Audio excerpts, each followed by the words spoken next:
Hey everyone, this is Luke. So, a week or two ago I saw a post on the Gamedev subreddit where someone asked for legitimate arguments as to why a studio should spend time to create and release a toolset to allow players to mod their game. This wasn't asked to me specifically, but I had been thinking about it a bit since then and wanted to weigh in. See, I've been paying a lot of attention to Mario Maker recently. It's one of the most recent in a series of this interesting new wave of DIY video games that sort of just eschew the whole studio-side level design process in favor of just dropping all the level design tools in a heap in front of the player and saying, "Here, you think you can do this? Go ahead." I'm not sure if it's an outdated term now or not, but when this was fairly new, we used to call it UGC, or user-generated content, so I'm going to use that term a lot in today's video. Now, by no means is UGC, or player levels, or mods a new thing. Modding has been around as long as people have had an idea how to mod a game.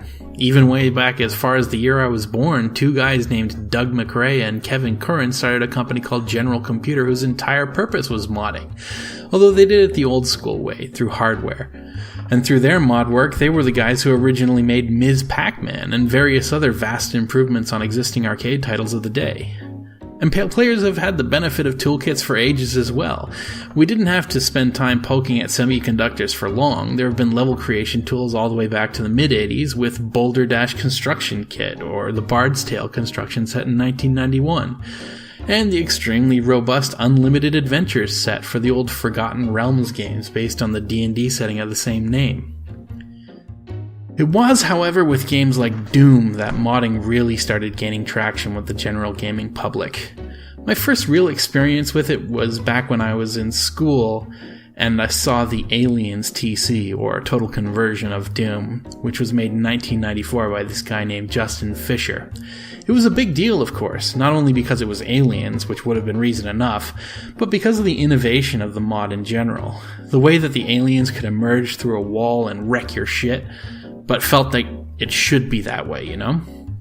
And I remember that back in high school I had a book called Tricks of the Doom Programming Gurus, with a big blue demon on the front that was meant to teach you how to create content for Doom, Doom 2, and Heretic, which featured this mod, and a lot more of its impressive tricks. Anyway, fast forward a bit to the early 2000s. Morrowind is a hit, and for good reason. It was a great RPG, but Bethesda Softworks does something that sets precedent for most of their following products. It releases the Elder Scrolls Construction Kit. This opens the floodgates, and basically every Bethesda game since then has been known not only for their massive open worlds, but for the capability of the user base in creating these grand new mods for them. Though it's not done yet, there even exists a project that seeks to recreate the Morrowind game in Skyrim's version of the engine. Something I'm looking forward to. It's called Skywind if you're interested. In each of these examples, though, the modding scene has significantly increased the lifespan and long-term relevance of these games. People are still creating content for Morrowind. Hell, people still play Doom. And so we move onward. It seems to me that it's perhaps a logical evolution, but now we have entire games that revolve around the creation of UGC. Essentially game tools with a veneer of game on top of them, who are ultimately at peace with the idea that their main draw is not in the narrative or even the game that the developers created, but the particular suite of mechanics they provide and how sexy their levels can become. Instead of creating something painstakingly for the players to then make easier or harder, instead they put that in the hands of their players. Now, I'm intrigued by games that do this.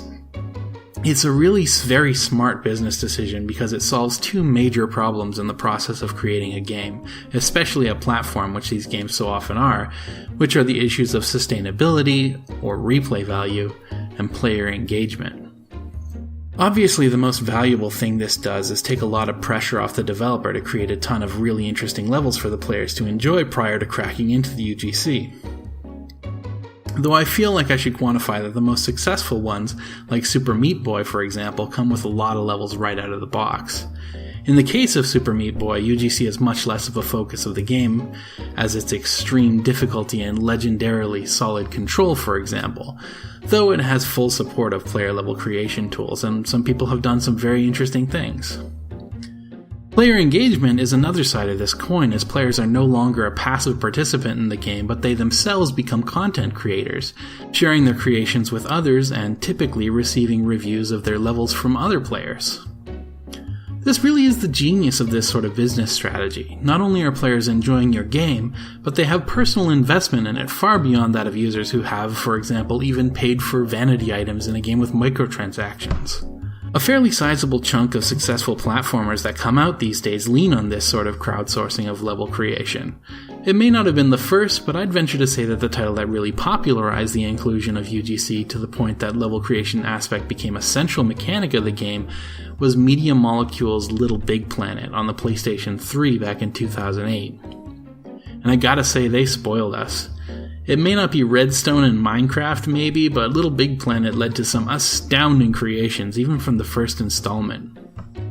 What was meant to be a fairly simple but aesthetically really impressive platformer quickly snowballed into this massive multi-featured piece of software within players were creating completely different games, movies, and art pieces. Now, even the games that don't have that level of modularity in their UGC creation tools, many of them still made some extremely robust toolsets, and thanks to the unique mechanics of each, we're given access to a lot of really cool mechanics that we now have the opportunity to really explore. I've always considered these kinds of level building tools to be a great gateway into game design. I made it a point to play every single one of them that makes it onto my radar when I can spare the extra money to pick them up. I was an early adopter of the game Stealth Bastard, for example, and I even made a level that did pretty well in the rankings when they were undersaturated at least. But I digress. What I'm trying to say is that we're obviously now to a point in the age of our industry where we're becoming a much more transformative media. To a certain extent, games like Minecraft are built on the concepts of the player designing the way they play the game, though in a much more subtle manner than, say, modding tools, although Minecraft is modded to hell right now. Player interactivity is starting to take on a whole new meaning with games. What modding does is it opens the door for something astounding. It puts the game into the hands of the player and allows them to define how good or bad the game is going to be, or what the game is going to be to them. It opens this Pandora's box that we game designers dare not even touch. It opens up the door to completely inaccessible, ridiculous, high concept and badly balanced gameplay. It gives the players the ability to make a game whatever they want it to be. It allows people to use Mario Maker to make the Kaizo Mario games that so many people seem to want. You know the ones I mean. If you've played or even watched Let's Plays of Mario Maker, it's those levels with the 0.01 completion rates. There's some legitimately strong levels out there that are genuinely hard but playable, don't get me wrong, but it surprises me that the levels that get the most attention are the levels that are not so much well designed, really in the least, but the levels that are just the hardest to beat, most punishing, require the most memorization to avoid cheap traps, or rely on the player knowing exploits in the game's system to complete. These user-creative levels really break every cardinal sin of good game design.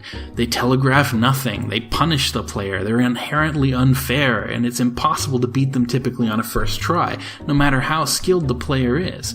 They subscribe to the I wanna be the guy philosophy of game design, where you just die because the creator of the game wanted to kill you before you could move forward. And really there's nothing else there. It's not a matter of skill, it's just shallow, cheap laughs by the designer, and the player only needs to remember that something's going to kill you when you get there to avoid it. But people are free to enjoy it that way. Often, while some are making genuine attempts at making good levels, you see this weird arms race to create the most creative ways to kill the player off, or just an attempt to get the lowest possible clear rate. So why are these levels so popular?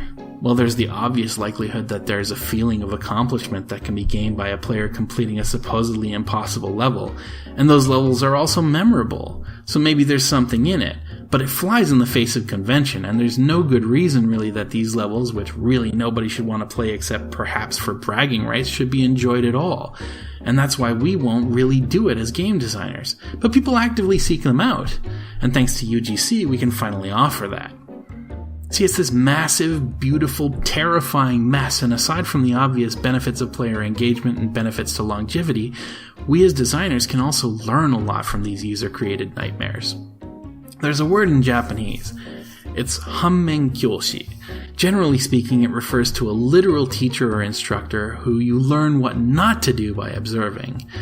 These mods or user-made levels get to test the waters for us in ways we couldn't dream of, and we should use that to our advantage. And sometimes we even will pick up an idea or a mod that a player created and bring it into a further version of the game or turn it into a legitimate expansion. You see, there's so many things a legitimate game designer couldn't get away with doing. Examples of games that are meant as basically jokes notwithstanding, it's on us usually to make something that the average subsection of gamers can finish without rage quitting, assuming that they were climbing with the game's difficulty curve. They should lose sometimes, but they should never feel like they won't ever be able to finish a level. The ideal situation really puts the player overcoming every obstacle on the second go, maybe losing a little more often right in front of the goal to a given level.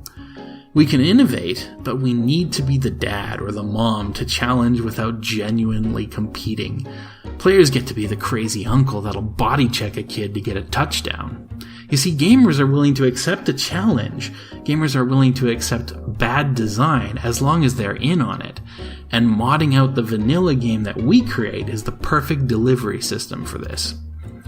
Again, the best games will be a solid experience regardless of mods. If they aren't, that's a legitimate problem. But mods will make your game sing, or change its voice to Macho Man Randy Savage's. But whatever it does, you can bet that a lot of it is things that we would love to do, but not have the time, or energy, or imagination, or buy-in to do it ourselves. Sure, not every game can or even should be moddable, but we as creators should embrace them when they do fit, in my humble opinion. And that's me for tonight. Hope that was an interesting topic. If you have any thoughts about mods or UGC-focused games, if you hate the idea of mods and you think that everything should be a curated and perfectly balanced and ideal designer-created thing, let me know. I'd love to hear from you. Leave a comment below and let's talk about it. For now, though, thanks for watching and take care.